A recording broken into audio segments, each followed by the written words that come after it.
ભગવદ્ ગીતા હિન્દુ ધર્મનો એક મહાન ગ્રંથ છે જે મહાભારતના ભીષ્મ પર્વમાં સમાવિષ્ટ છે.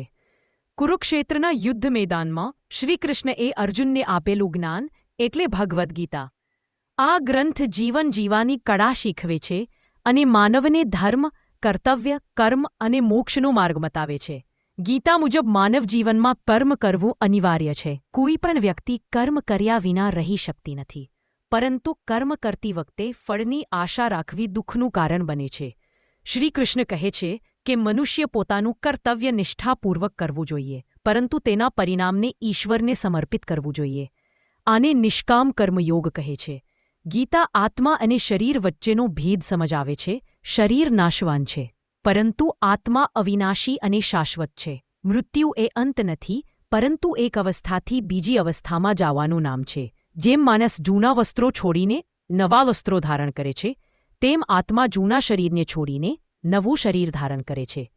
ગીતા 3 મુખ્ય માર્ગોની વાત કરે છે: કર્મયોગ, ભક્તિયોગ અને જ્ઞાનયોગ.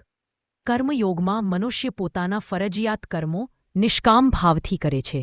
ભક્તિયોગમાં ઈશ્વર પ્રત્યે પૂર્ણ શ્રદ્ધા, પ્રેમ અને